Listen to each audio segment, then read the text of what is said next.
এই যাবৎকাল বহু সরকার আসছে পাকিস্তান আমল থেকে এই পর্যন্ত 1947 সালের পর থেকে মঞ্জু ভাই এখানে বসে আছেন।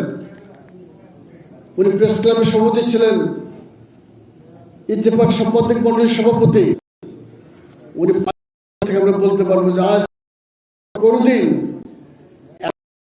সংবাদপত্রের উপরে সাংবাদিকদের উপর আসে নাই, যেটা এখন আসলো। আমরা তীব্র নিন্দা করতেছি। একজন তরুণ উদীয়মান বিপ্লবী নেতা শরীফ উসমান হাদি, তার কি অপরাধ? সে রিক্সায় চড়ে চড়ে মানুষের কাছে ভোট চাই, তাকে মেরে ফেলাইল। আমরা চেয়েছি, দেখলাম খালি বক্তৃতাই শুনলাম, ঘাতকরা চলে গেল, এর মধ্যে গ্রেফতার করতে পারে নাই। এটা আইন শৃঙ্খলার চরম অবনতি। নির্বাচন কমিশন বলতেছে ভয় নেই, আপনার চলে যান, আপনার আছে, আপনার বসে এইসব বক্তৃতা করেন, পুলিশ আপনাদের পাশে। কিন্তু এই যে লোকগুলো আপনাদের পাঠিয়ে দেবো নির্বাচনে, আপনাদের পিছনে কি আছে? ঢাকা বসে বক্তৃতা করা সোজা, আপনি দুইটা ভবনকে রক্ষা করতে পারলেন না। আমরা 300 সিটে যখন গ্রামে গঞ্জে চলে যাব নির্বাচন করতে, আমাদেরকে ওখানে নিরাপত্তা দিবে?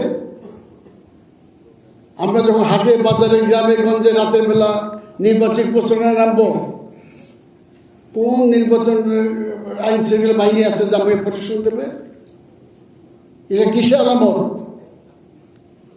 অতীতে কোনোদিন এত খারাপ সময় হয় নাই। গোটা দেশ আজকে অগ্নিসংযোগ চলতেছে।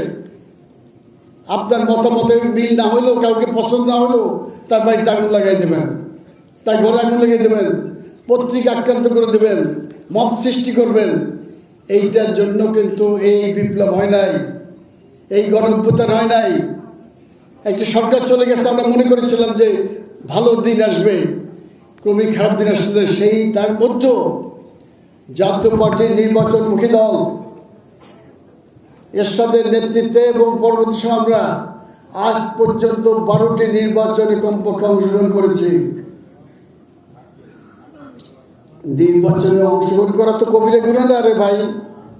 এখন আপনার কনকে যে এইবার আসতে হবে, এইবার যে আসবো, আরেক দল এসে তো কবে যে তোমরা অন্যায় করছো না, আসলেই যদি অন্যায় হয় তাহলে আমি কেন যাব? তার মধ্যে আমরা নির্বাচনের জন্য প্রস্তুতি নিচ্ছি, কিন্তু নির্বাচনের যে পরিবেশ দরকার সেই পরিবেশ নাই, আইন শৃঙ্খলা নাই, জীবনের নিরাপত্তা নাই। এখনো আপনি দেখাইতে পারেন নাই যে মানুষের নিরাপত্তা দিতে পারবেন। ঘর বাড়িতে আগুন জ্বলতেছে। আমরা দেখলাম যে একটি ঘরে লক্ষ্মীপুরে তালা দিয়ে সে একটা ছোট বাচ্চা মারা গেছে, 2 জন আহত হয়েছে বিএনপির এক নেতার বাড়িতে। কিসের আলামত? কালকেও খুলনা একজন গুলিবিদ্ধ করা হয়েছে। এইখানে এই সমস্ত মধ্যে আমরা নির্বাচনের জন্য আজকে প্রার্থী ঘোষণা করতেছি।